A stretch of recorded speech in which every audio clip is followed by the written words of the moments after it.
बिस्मिल्लाहिर्रहमानिर्रहीम। अज़ीज़ तुलबा व तालिबात, अस्सलामु अलैकुम व रहमतुल्लाहि व बरकातहू। बेटा हम एंडोक्राइनोलॉजी और एंडोक्राइन फिजियोलॉजी पढ़ रहे हैं। आज बेटा जो हम टॉपिक इस लेक्चर में डिस्कस करेंगे वो है थाइमस ग्लैंड।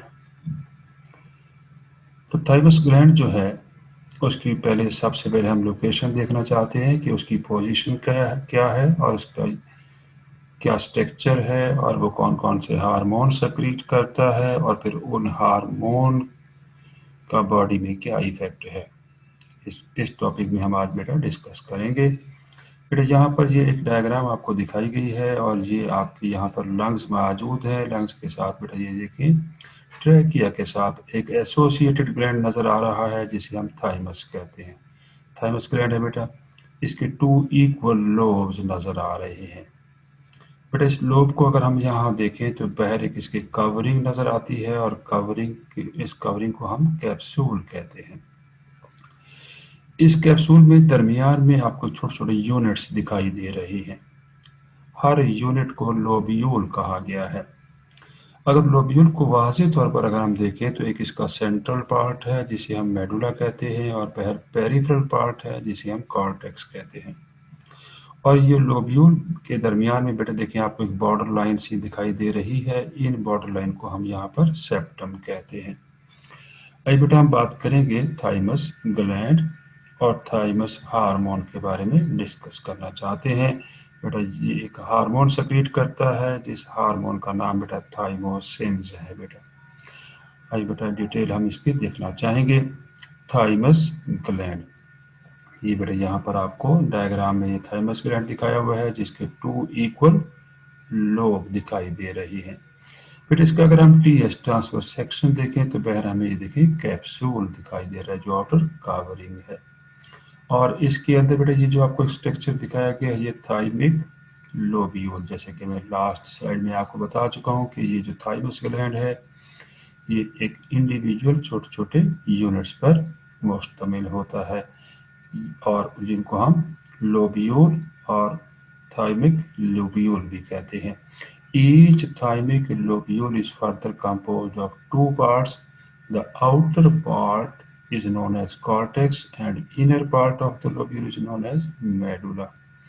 और इसकी बेटा इस मेडुला में यहाँ पर स्पेसिफिक छोटे छोटे आपको सेल दिखाई दे रहे हैं जिनका नाम है बेटा थाइमिक कॉर्पस सेल्स। अब यहाँ पर ये आपको देखिए एक और डायग्राम दिखा दी गई है। ये इनर पार्ट है जिसे हमने मेडुला कहा और आउटर जो पार्ट आपको डार्क कलर में दिखाई दे रहा है इसे कॉर्टेक्स कहते हैं। और उसके बाद बेटा यहाँ पर फाइब्रस कैप्सूल मौजूद है। बेटा इसी के दरमियान में ये देखें आपको सेप्टम दिखाई दे रहे हैं। अब बेटा यहाँ पर इसी का इनलार्ज व्यू अगर कर लिया जाए तो ये देखिए वाज़ेह तौर पर आपको ये देखें बाहर एक स्ट्रक्चर नज़र आ रहा है जिसे फाइब्रस कैप्सूल के नाम से लेबल किया गया है। और ये जो आउटर पार्ट है इसका नाम यहाँ पर कॉर्टेक्स है और इनर पार्ट जो है मेडुला है।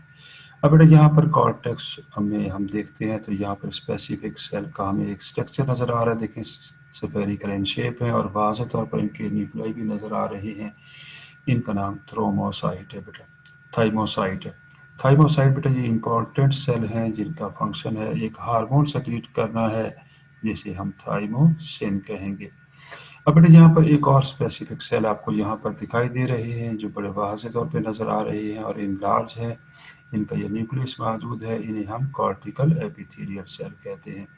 इसके साथ साथ बेटा यहाँ पर देखें और भी आपको एक स्पेसिफिक सेल नज़र आ रही हैं जिनका नाम डेंड्राइटिक सेल कहा गया है। यहाँ पर देखिए डेंड्राइट्स वाज़ेह तौर पर नज़र आ रही हैं और भी यहाँ पर देखिए और सेल नज़र आ रहे हैं जिनका नाम मैक्रोफेज है। ये type of white blood cell हैं। और ये जो बेटा आपको देखें इनर साइड पे आपको एक इन्वेजिनेशन नज़र आ रही है, ये ब्लड वेसल है दरअसल। और ये जो इन्वेजिनेशन है इनका नाम ट्रेबिक्यूला ट्रेबिक्यूला इनको कहा गया है जो अपनी ओरिजिन हासिल कर रही हैं फ्रॉम फाइब्रस कैप्सूल से। और बेटा यहाँ पर एक आपको ग्रीन कलर की और भी सेल दिखाई दिए हैं यहाँ पर जिनका नाम मेडुलरी एपिथेलियल सेल है। चूँकि ये मेडुला में मौजूद है इसलिए इनका मेडुलरी एपिथेलियल सेल कहेंगे, जबकि जो कॉर्टेक्स में सेल इसी तरह के नज़र आ रहे हैं उन्हें कॉर्टिकल एपिथेलियल सेल कहते हैं। बेटा थाइमस ग्लैंड इंट्रोडक्शन, जैसे कि आपको देखें ट्रैकिया के साथ बिल्कुल एडजेसेंट आपको थाइमस ग्लैंड, ये देखिए राइट लोब नज़र आ रहा है और ये लेफ्ट लोब है, 2 पार्ट्स हैं बेटा। और हर लोब जो है वो कंपोज है फर्दर स्मॉलर यूनिट्स में, जिसे लोब्यूल कहा गया है। और दरमियान में बेटा इनके सेप्टी नज़र आ रही है। Anatomy, thymus is partly N endocrine gland और पार्टली ए लिम्फाइड स्ट्रक्चर है बेटा। It is located in the anterior and superior mediastinum of the thorax behind the sternum. It extends from the pericardium into the neck to the lower border of the thyroid glands. The thymus consists of two fused, asymmetrical, elongated, and flask-shaped lobes beta. Flask shaped lobe नजर आ रही है जो asymmetrical है, equal नहीं है। देखिए एक का साइज स्मॉलर है, दूसरे का साइज लार्जर है बेटा। The left lobe is smaller than the right. Each lobe of thymus is composed of innumerable lobules, जिन्हें हम स्मॉलर यूनिट्स कहते हैं। लोब्यूल्स मौजूद हैं जो लातादाद में है। Each lobule is made up of small follicle of about 1 mm in diameter. Thymus is largest relative to body weight in the fetus and in childhood up to the age of puberty, after which it undergoes gradual and continuous involution. यानी इसका size बाद में decrease होना शुरू हो जाएगा, size इसका shrink हो जाएगा। This process may be greatly accelerated in the course of many infections and in wasting disease, जैसे accidental involution. For example, during regression, the thymic tissue is generally replaced by fat, so that the adult thymus is composed largely of fat and connective tissues. Thymus gland physical properties के बारे में बात कर रहे हैं बेटा यहाँ पर। Pinkish grey colour in children and yellow in adults. Soft tissue है, about 5 centimetre long at birth, continuously grows during childhood, largest and most active in children, weighs between 20 and 37 gram, its maximum weight by puberty, begins to steadily atrophy, यानी जैसे इन्वोल्यूल कहा है मैंने last slide में, after puberty until it is ultimately replaced by adipose tissue, यानी यहाँ पर fats आ जाएंगे इसकी जगह पर। made up of two identical lateral lobes. Each lobe is composed of lobules that are held together by delicate areolar tissue, and thymus as a whole is enclosed in a protective capsule. ये देखिए बाहर बेटा यहाँ पर entirely एक capsule दिखाई दे रहा है जो मौजूद है। The two lobes are slightly different in size and can be joined together or separated. देखिए ये दो लोब नजर आ रही है, ये आपको यहाँ पर लेफ्ट लोब है और ये राइट लोब दिखाया गया है बेटा। Located in the thoracic cavity just below the neck and behind the sternum, divided into two parts, the outer cortex and inner medulla. Thymus gland की प्रॉपर्टीज पढ़ रहे हैं, कैरेक्टरिस्टिक पढ़ रहे हैं बेटा। Each lobe is composed of lobules innumerable ट्रेमेंडस lobule है बेटा। ये देखिए आपको यहाँ पर लोब्यूल दिखाए गए हैं बेटा, ये लोब्यूल स्ट्रक्चर नजर आ रहा है आपको। ये देखिए यहाँ पर ये भी एक लोब्यूल है और भी लोब्यूल यहाँ पर स्लाइड में वाज़ेह तौर पर नजर आ रही है। तो थाइमस ग्लैंड है बेटा, पैनोरामिक व्यू है, स्टेन किया गया इसे हेमाटोक्सिलिन एंड यूसिन से, और लो मैग्निफिकेशन पर ये व्यू आपको दिखाया गया है बेटा। यहाँ पर बताया जा रहा है कि ये जो लोब्यूल्स हैं that are held together by delicate areolar tissue and thymus as a whole is enclosed in a protective capsule। तो ये जो लोब्स हैं स्लाइटली डिफरेंट इन साइज हैं और थोरेसिक कैविटी में ये मौजूद है। Divided into two parts, outer cortex, inner medulla है बेटा। बेटा ये जो आपको दरमियान में वाज़ेह तौर पे नज़र आ रहे हैं स्ट्रक्चर, ये दरअसल ब्लड वेसल है। और ये दरमियान वाला पार्ट देखिए वाज़ेह तौर पे जो लाइट इन कलर है मेडुला, और जो डार्क इन कलर नज़र आ रहा है आपको ये पार्ट, इसे कॉर्टेक्स कहते हैं। ये दरमियान में ये पार्टीशन नज़र आ रही है जो कैप्सूल से इनवर्ड आ रही है, इसका नाम ट्रेबिक्यूली है बेटा। और बाहर ये कैप्सूल दिखाई दे रहा है बेटा। यहाँ पर ये आपको मेडुला के अंदर दरमियान में आपको स्पेसिफिक एक सेल नज़र आ रहे हैं जिनका नाम थाइमिक या हेसल्स कॉर्पस सेल कहा गया है। और ये बेटा दरमियान में देखिए आपको वाज़ेह तौर पर कुछ स्ट्रक्चर और भी दिखाई दे रही है जिनका नाम एडिपोज सेल है, जो प्यूबर्टी के बाद बेटा ये एडिपोज सेल यहाँ पर एडिपोज टिश्यू या फैट में कन्वर्ट हो जाएंगे when there is involution of the thymus gland. बेटा यहाँ पर एक और देखिए थाइमिक हेसल्स कैप्सूल दिखाए गए हैं बेटा यहाँ पर, और कनेक्टिव टिश्यू ऑफ ट्रेबिक्यूली नजर आ रहे हैं बेटा। ये कनेक्टिव टिश्यू है ट्रेबिक्यूला के नजर आ रहे हैं। एडिपोज सेल भी वाज़ेह तौर पे देखे जा सकते हैं, आपको वाज़ेह तौर पे नजर आ रहे हैं। और मेडुला कॉन्टिन्यूस बिटवीन लोब्यूल के दरमियान मेडुला कॉन्टिन्यूस है यहाँ पर। और ये कॉर्टेक्स का पार्ट दिखाई दे रहा है। और ये जैसे कि मैं पहले बता चुका हूँ ये ब्लड वेसल है। ये देखिए यहाँ पर ये ब्लड वेसल वाज़ेह तौर पर नजर आ रही है। फिर हम बात कर रहे हैं थाइमस ग्लैंड के बारे में। अब हिस्टोलॉजिकल कैरेक्टरिस्टिक देखना चाहते हैं, जैसे कि ये आपको टीएस एक स्लाइड दिखाई गई है, बहुत ही खूबसूरत स्लाइड है बेटा। यहाँ पर ये जो आपको बहुत सारे सेल दिखाई दे रहे हैं जो डार्क ब्लू इन कलर हैं, इन्हें एपिथेलियल, ये बेटा यहाँ पर देखिए ये जो सेल नज़र आ रही है ये थाइमोसाइट कहते हैं, जिनको थाइमोसाइट कहा गया। और इनके दरमियान में बेटा आपको रेड कलर के सेल नज़र आ रही हैं, एपिथेलियल सेल नेटवर्क। और ये ब्लड वेसल नज़र आ रही है। और दरमियान में ये देखिए सेप्टा जो इन्वर्ट कर रहा है from the capsule is known as trabecula. And बेटा ये देखिए बेटा यहाँ पर थाइमिक नर्स सेल है बेटा, ये थाइमिक नर्स सेल दिखाया गया। और ये मीडियन लिम्फोसाइट है। और ये dense aggregate of small lymphocyte नज़र आ रहे हैं यहाँ पर वाज़ेह तौर पे आप देख सकते हैं। यहाँ पे बेटा ये मैक्रोफेज सेल नज़र आ रहे हैं, देखिए ये मैक्रोफेज सेल है जो येलो कलर में नज़र आ रही है। थाइमिक डेंड्राइट सेल भी आपको देखे जा सकते हैं, जैसे कि ये देखिए थाइमिक डेंड्राइट सेल दिखाई दे रही है, देखिए थाइमिक डेंड्राइट सेल है बेटा। ये बेटा यहाँ पर डार्क स्टेट सेल नज़र आ रहा है, नेचुरल किलर सेल है जिन्हें बीटा सेल या बी सेल भी कहते हैं बेटा यहाँ पर। और उसके बाद बेटा यहाँ पर ये स्ट्रक्चर आप रेटिकुलर रेटिकुलर फाइब्रोसाइट भी आपको नज़र आ रही है वाज़ेह तौर पर। और ये जो आउटर पार्ट है बेटा ये कैप्सूल है, और ये जो पार्ट नज़र आ रहा है ये प्रोटेक्टिव कवरिंग है कैप्सूल। और ये आउटर पार्ट लोब्यूल का है जिसे कॉर्टेक्स कहा गया है, और ये इनर पार्ट है लोब्यूल का जिसे हम मेडुला कहते हैं बेटा। लोब्यूल दिखाए गए हैं यहाँ पर, made up of mucosa associated lymphoid tissue. Lymphoid tissue mostly consists of lymphocytes, but it is also rich in macrophages and reticular cell. जैसे ये बेटा रेटिकुलर सेल भी यहाँ दिखाए हैं, आपको वाज़ेह तौर पर देख सकते हैं। और उसके साथ साथ आपको यहाँ पर मैक्रोफेज भी दिखाए गए हैं बेटा। ये बी सेल जो है मैक्रोफेज सेल है, जिनका काम बेटा इनगल्फ करना है इन्वेडर्स को।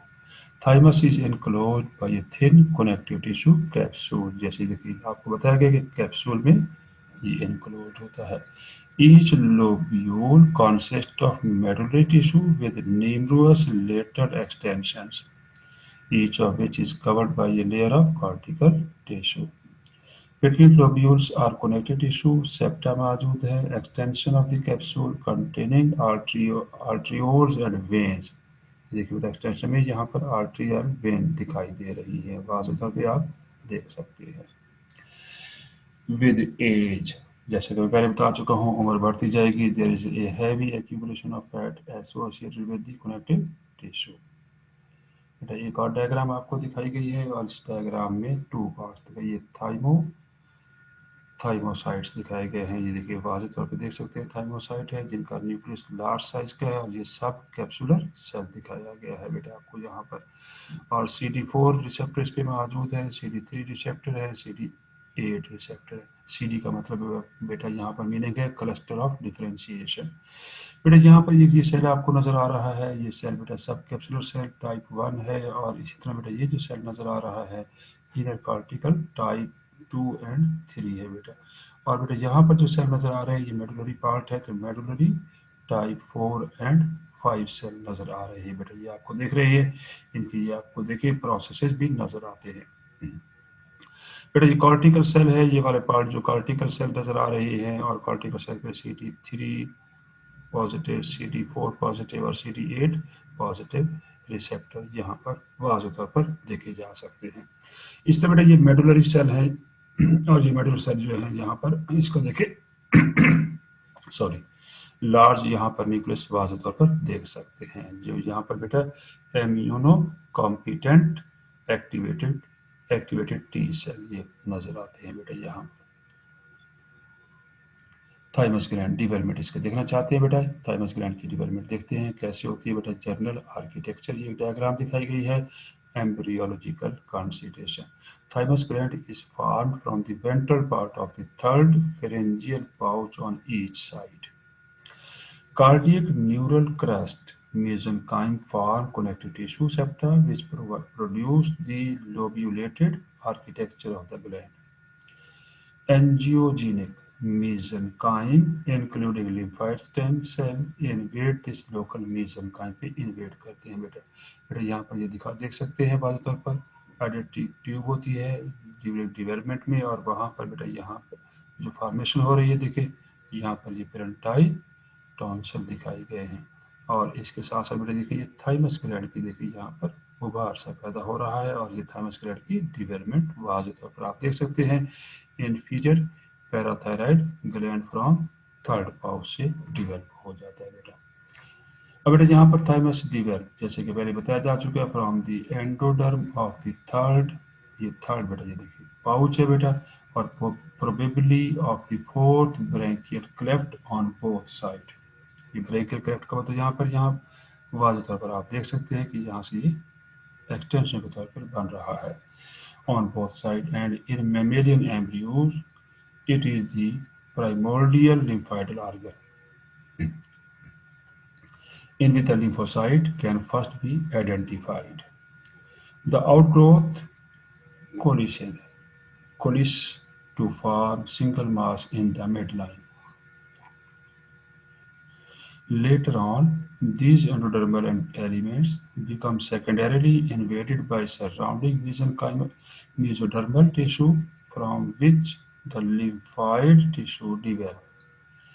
Hessel's corpuscles develop from the remnant of the original endoderm. Thymus gland की डेवलपमेंट के बारे में बात कर रहे हैं। In birds there is a second primary lymphoid organ, उसका नाम बेटा यहाँ पर है bursa of Fabricius, situated near the cloaca but also arising from the epithelial tissue. Thymus is probably the main source of lymphocyte production. बेटा lymphocyte यहाँ पर white blood cell की एक टाइप है जो हमारे इम्यून सिस्टम का पार्ट है in mammalian embryonic life. The rudimentary sapling, for example, does not contain the primordial cell necessary for lymphoid differentiation. At birth, when the spleen and lymph nodes are still poorly developed, the thymus is already a prominent lymphoid organ हो जाता है बेटा वहाँ पर। बेटा histology जैसे कि आपको पहले बताया जा चुका है, the organ has a connective tissue capsule है and consist of 2 lobes each with numerous lobules. ये बेटा यहाँ पर एक लोब्यूल दिखाया गया है, यहाँ से यहाँ तक ये सिंगल लोब्यूल है बेटा। Each lobule has a dense darkly stained peripheral cortex है बेटा। आउटर पार्ट यहाँ पर देखिए कॉर्टेक्स ये दिखाई दे रहा है, यहाँ से यहाँ तक ये कॉर्टेक्स नजर आ रहा है, और बैर ये कैप्सूल है बेटा। And a looser lightly stain central medulla, बेटा ये देखिए सेंट्रल मिडिल पार्ट जो है वो मेडुला है यहाँ बेटा। Capsule it is dense white connective tissue variably rich in macrophages, plasma cell, mast cell, granular leukocyte and fat cell इसमें मौजूद है बेटा। The connective tissue continuous with the capsule dipped into the organ separating lobes and lobules and form a trabecular और septal system। देखिए बेटा ये capsule देखिए अंदर को इन्वेजिनेट कर गया यहाँ पर, इसका नाम ट्रेबिकुला कहा गया है बेटा यहाँ पर। और दरमियान में आप वाज़ेह तौर पर ब्लड वेसल देख सकते हैं, ये भी ब्लड वेसल आपको वाज़ेह तौर पर नजर आ रही है। और ये सेपरेट कर रहा है एक लोब्यूल को दूसरे लोब्यूल से। कौन कर रहा है? ट्रेबिक्यूला। बेटा large blood vessels, lymphatic vessel and nerve run in the capsule and septa। देखिए कैप्सूल में भी आप देख रहे हैं वेसल और सेप्टा के अंदर भी आपको यहाँ पर ब्लड वेसल नजर आ रही है। बेटा when the thymus ages and undergoes involution, lobules या लोब्स बेटा जो है डिमिनिश इन साइज, इनका साइज श्रिंक होना शुरू हो जाएगा जैसे कि मैं पहले आपको बता चुका हूँ। And septa and capsule become correspondingly broader and fatty, broader हो जाते हैं और फैटी हो जाते हैं क्योंकि फैटी डेपोजिशन यहाँ पर हो जाती है, फैट्स की डेपोजिशन हो जाती है due to the formation of adipose tissue. Cortex, it looks very similar to the lymphatic tissue of the ordinary lymphatic nodes but lack of primary follicles। The cortex consists of densely packed masses of cells that morphologically look like lymphocytes. Of the lymphocyte in mouse thymus, according to Metcalfe report, about 1% has cell diameter more than 11 micrometer। Large lymphocyte का size बताया जा रहा है जो 1% तकरीबन होते हैं। About 10% have cell diameter about 7 to 11 micrometer. Medium size lymphocyte इन्हें कहेंगे and rest are small lymphocyte हैं आल्सो कॉल्ड थाइमोसाइट जिन्हें कहते हैं, having cell diameter less than 7 micrometer. यहाँ पर आपको ये दिखा दिया गया है, देखिए एंडोथेलियल सेल, बेसल सेल नजर आ रही है और दरमियान बड़ा पार्ट बेटा ये जो आपको नजर आ रहा है capillary in the cortex of the thymus line by continuous endothelial cell है बेटा। इसके इर्द आपको ये बड़े वाज़ेह तौर पे सेल दिखाई दे रहे हैं, इन्हें टी सेल कहते हैं। और बेटा यहाँ पर ये मैक्रोफेज नजर आ रहे हैं जैसे कि आपको यहाँ पर बताया गया कि मैक्रोफेज सेल यहाँ पर वाज़ेह तौर पर आप देख सकते हैं। ये एक लोब्यूल का स्ट्रक्चर कॉर्टेक्स में दिखाया गया। The weight at different ages is as follow according to Hammar बेटा। एट बर्थ बेटा 13 ग्राम इसका साइज हो सकता है थाइमस ग्लैंड का, लेकिन जो एज बढ़ेगी 1 to 5 ईयर एज है बेटा 23 ग्राम हो जाएगा। इसमें बेटा 6 to 10 ईयर एज होगी तो 26 ग्राम, यानी वेट इंक्रीज होता जा रहा है with the age of the child बेटा। इससे बेटा 12 to 15 ईयर एज है तो 37 ग्राम हो जाएगा साइज इसका बेटा। जो मैक्सिमम साइज है अब बेटा 16 to 20। अब बेटा देखिए प्यूबर्टी एज आ गई है, साइज डिक्रीज हो गया 25 ग्राम हो जाएगा बेटा इसका। इससे बेटा जैसी एज बच्चे की 21 से लेकर 25 ईयर्स होगी 25 ग्राम इसका साइज होगा। एज 26 से 35 ईयर्स होगी 20 ग्राम, साइज और रिड्यूस हो गया, श्रिंक हो गया। 35 से 45 ईयर्स अगर एज हो जाती है तो 16 ग्राम। इस तरह बेटा एज 46 से 55 ईयर्स होगी तो 13 ग्राम हो जाएगा। इन ओल्ड एजेस में इट डिक्रीजेज टू 3 to 6 ग्राम होगा। जैसा कि मैं पहले बता चुका हूँ कि एज जैसे जैसे प्यूबर्टी के बाद बढ़ती है तो इनवोल्यूशन होती है। वजह ये है कि थाइमस ग्लैंड जो है वो रिप्लेस हो रहा है by the adipose tissue due to the deposition of fats. Thymus gland की हिस्टोलॉजी के बारे में बात कर रहे हैं। अब कॉर्टेक्स जो outer part बेटा large lymphocyte transform into medium and later in turn into small lymphocyte में convert हो जाएंगे। The large or medium lymphocyte probably undergo 3 to 4 cycle of the cell division a day, fulfilling the role of primitive lymphoid cell actively engaged in lymphobiosis। Beta scattered among these cells are elongated reticular cell with pale nuclei, जैसे कि diagram में आप नीचे वाज़ेह तौर पर देख सकते हैं। अब बेटा यहाँ पर क्या होगा, cyclic AMP appears to stimulate the rate during which time DNA synthesis takes place. These cells are certainly of epithelial origin है। बेटा यहाँ पर जैसे आपको लिम्फोसाइट वाजे तौर पे देख सकते हैं, कॉर्टेक्स के अंदर वाजे तौर पे आपको नजर आ रही है। ये ब्लड वेसल है बेटा, यहाँ पर देखिए ये कंसेंट्रिक सेल नजर आ रहे हैं, जो ग्रुप में नजर आ रहे हैं, थाइमिक या हेसल कार्पसल इन्हें कहा गया, लेबल किया गया है। और बिल्कुल सेंटर बेटा यहाँ पर degeneration centre of the thymic Hassall's corpuscle की बाजू तौर पे आप देख सकते हैं। और जी बेटा आपको जो आप ये सेल बाकी नजर आ रही है, ये बेटा एपिथेलियल रेटिकुलर सेल हैं, जैसे कि यहाँ बताया गया elongated reticular cell with pale nuclei, जिनके पेल न्यूक्लियाई बाजू तौर पर नजर आ सकते हैं और देख सकते हैं ये मौजूद है एपिथेलियल रेटिकुलर सेल है बेटा यहाँ पर।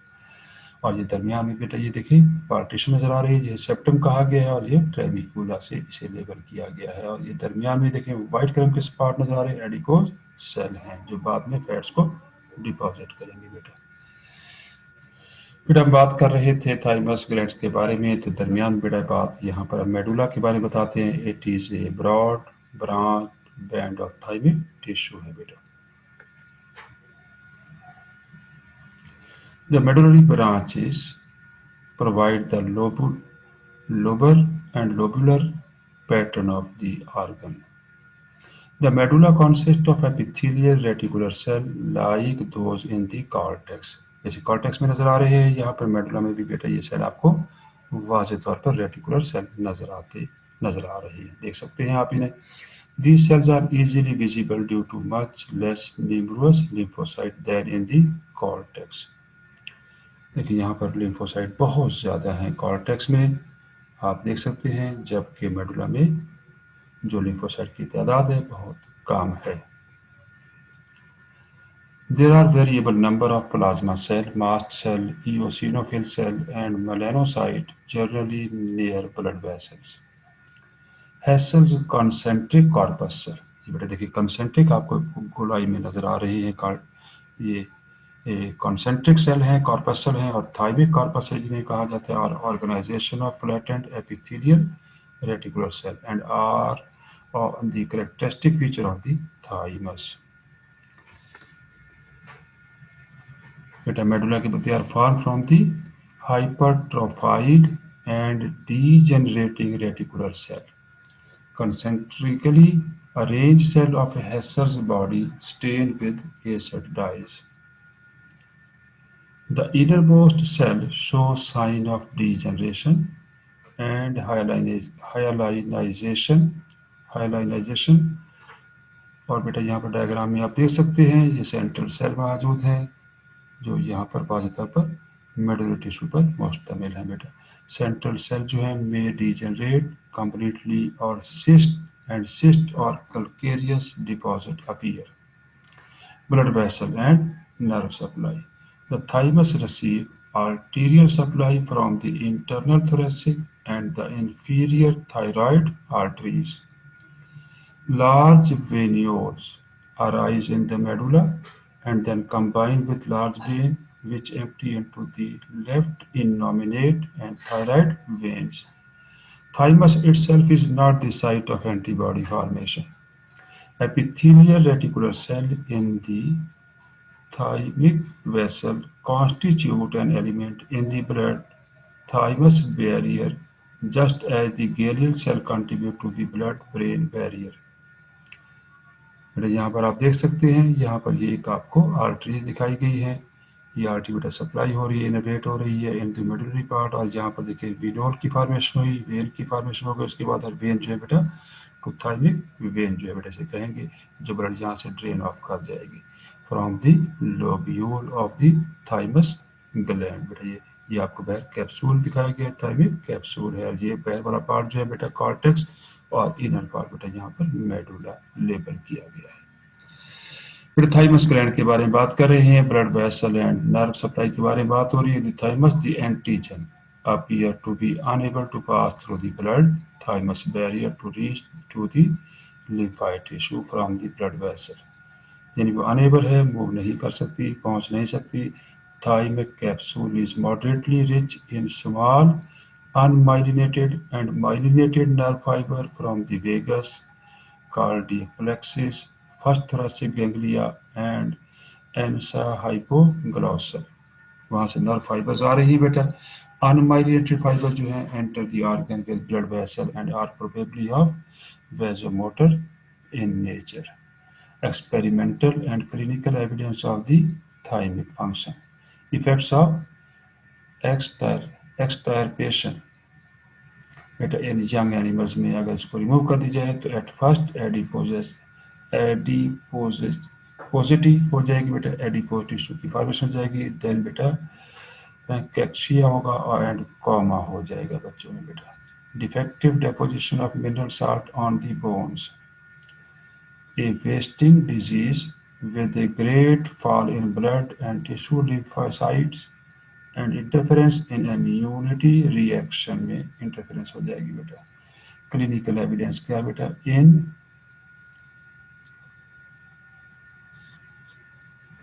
माइस्थीनिया जो है बेटा ग्रेविस डिजीज है बेटा, in myasthenia gravis thymus enlarges, thymectomy often improves। In Graves' disease, Addison disease, and acromegaly, thymus enlarges. In eunuchs or after castration in young, thymus does not involute. Sex hormones or maturation of gonad cause thymic involution। thymus gland के बारे में बात कर रहे हैं। Clinical evidence in cancer thymus feature almost same as Cushing syndromes। Status: thymico-lymphaticus slight injury, infection, anesthesia, etc. cause sudden death in many young people। In such cases, enlarged thymus and swelling of the lymphoid structure of the body are found at autopsy। It is held that the thymic enlargement is somewhat या somehow related to the occurrence of sudden death।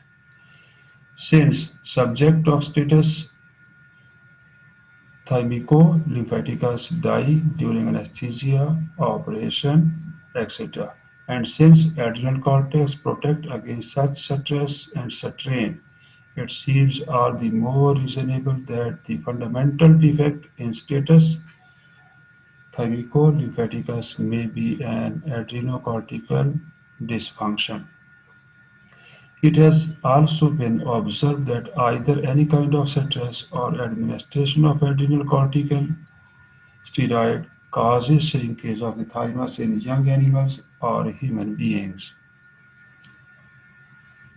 Thymosin और थाइमर बेटा ये hormone है जो thymus gland produce करता है। ए polypeptide thymosin has been isolated from the thymus gland। This substance has been shown to increase the number of lymphocytes in the circulation and accelerate the rejection of skin graft from other mammals। Control of thymus: anterior pituitary stimulates after administration of growth hormone of anterior pituitary in experimental animals, enlargement of thymus has been observed। In Graves' disease, thymus is enlarged, जैसे कि पहले बताया जा चुका है। Gonads inhibit, and this is possibly the cause of reduction in size of the organ at sexual maturity। Adrenal cortex also causes inhibition and was used as an assay method of corticosteroids। In Addison disease, thymus is enlarged। Thymic disorder and genesis बेटा। In the neonatal myasthenia, the thymus-stimulating antibody passes through the placenta and acts off the fetal thymus। This is responsible for excessive production of thymosin। The pattern and genesis of neonatal myasthenia gravis resemble neonatal thyrotoxicosis as a result of the action of LAT, long-acting thyroid stimulator, transferred to the fetus from the blood of the thyrotoxic mother। Function of the thymus gland बेटा, जैसे कि मेरे यहाँ पर ये thymus gland है, ये lymphocyte पे अटैक करेगा और उन्हें मैच्योर कर देगा इनटू टी लिम्फोसाइट में बेटा। थाइमोसिन्स स्टिमुलेट कर रहा है development of T cell, other immune cell को भी स्टिमुलेट कर रहा है बेटा। The thymus produces and processes a white blood cell called a T lymphocyte. These T cell help cell जो है बेटा रिकॉग्नाइज और destroy invading bacteria, viruses, abnormal cell growth and foreign tissue को बेटा रिकॉग्नाइज करते हैं और उनसे फाइट करते हैं और उन्हें एलिमिनेट करने में सिग्निफिकेंट रोल प्ले कर रहे हैं और ये इम्यून सिस्टम का इंपॉर्टेंट कंपोनेंट होते हैं। The T cell travel from the bone marrow to the thymus gland where they remain until they are activated. After they mature, the T cell enter the bloodstream and travel to other lymphatic organs to act as a defense mechanism against diseases. The thymus gland produces thymosin, a hormone that stimulates T cell in other lymphatic organ to mature. It also produces thymopoietin, another hormone which is protein present in messenger RNA and is encoded by the TMPO gene, thymopoietin gene जिसे कहते हैं बेटा। The thymus gland has a reputation for becoming underactive, which may lead to the development of immunodeficiency disease बेटा। Thymosin also play a role in the initiation of the aging process. Interaction with other glands बेटा देखना चाहेंगे बेटा। This gland is responsible for the development of lymphatic system which play a major role in the immune and waste removal system. If the thymus development is hindered in any way in the fetus, the whole of the immune system cannot develop. The thymus also contribute to the immune system by producing and processing T lymphocyte. Thymus disease बेटा देखना चाहेंगे बेटा आज हम यहाँ पर। Thymus cancer develop when malignant cancer cell form on the outer surface of the thymus gland. There are primarily two kinds of cancer that can arise in the thymus. Number one, the first type involve a thymoma, a tumor whose cancerous cell look like normal thymus tissue. Thymoma जो है बेटा, थाइमोमास are linked to autoimmune disease which cause the immune system to attack healthy tissue. The second sort of thymus cancer include thymic carcinoma, tumor which contain cells that do not look like thymus cell. Thymic carcinoma जो हैं are exceptionally dangerous because they grow more quickly and will more probably extend to other tissue. Both thymomas or thymic carcinomas can be present in an individual without triggering any symptom and may only be found in routine chest X-rays. But when symptoms do occur, it is most commonly in the form of a continuing cough, chest pain, and trouble breathing. DiGeorge syndrome, thymic dysplasia जिसे कहते हैं। DiGeorge syndrome is a rare congenital defect that causes dysfunction of a number of different tissues. Patients with Dye-George syndrome have a small deletion on their 22nd chromosome, known as 22nd q11.2, which contain between 20 and 30 genes responsible for the development of different parts of the body. Often in Dye-George syndrome, a symptom is having a very small or absent thymus gland. As a result of having Dye-George syndrome, patients will have very weak immune system and are extremely prone to infection. Patient may need to receive a thymus transplant or receive infusion of immune cell to help prevent dangerous infections. Disease के बारे में बात करें बेटा आगे बेटा।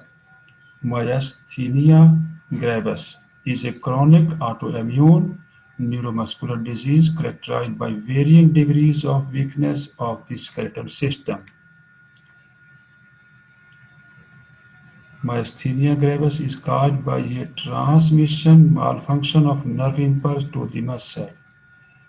In myasthenia gravis, antibodies produced by the body's own immune system obstruct, change, and destroy the receptor for acetylcholine at the neuromuscular junction, which inhibit the muscle from contracting.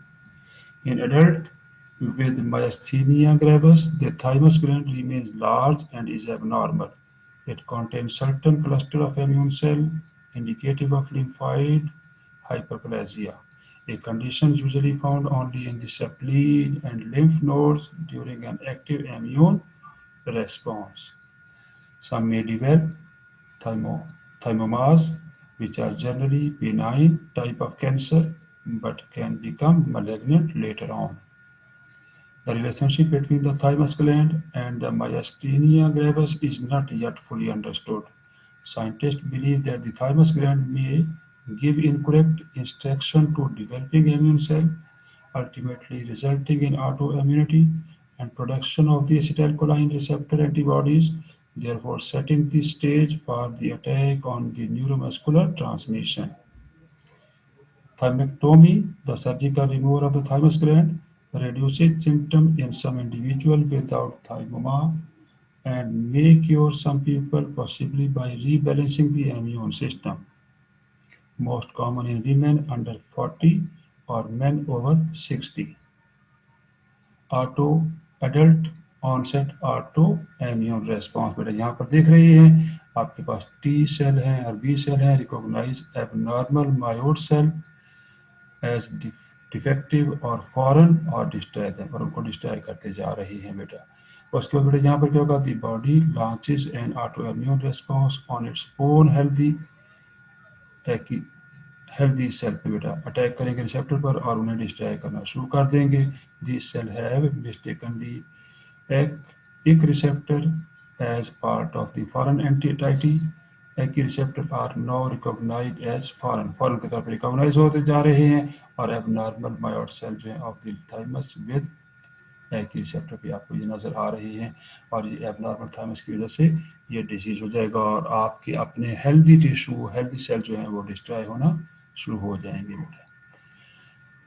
बेटा यहाँ पर देखिए नर्व एंडिंग है वहाँ पर muscle में बेटा मायास्थीनिया gravis में ऐसा हुआ बेटा जहाँ पर देखिए ये रिसेप्टर सेल बन चुके हैं यहाँ पर और एसिटाइलकोलिन जो रिसेप्टर है बेटा एक रिसेप्टर जिन्हें कहा गया है एसिटाइलकोलिन रिसेप्टर जिसको लिखा गया है यहाँ पर बेटा ये यहाँ पर देखें वो फंक्शनल हो चुके हैं बेटा और उसमें से decrease availability and number of acetylcholine receptor यहाँ पर हो गया। देखिए यहाँ पर तादाद बहुत ज़्यादा नज़र आ रही थी यहाँ पर कम हो गई है रिसेप्टर की तादाद। तो जैसे कि ये बताया गया कि हेल्दी एसिटाइलकोलाइन रिसेप्टर जो हैं वो डिस्ट्रॉय होना शुरू हो जाएंगे, फ्यूअर इन नंबर रह जाएंगे।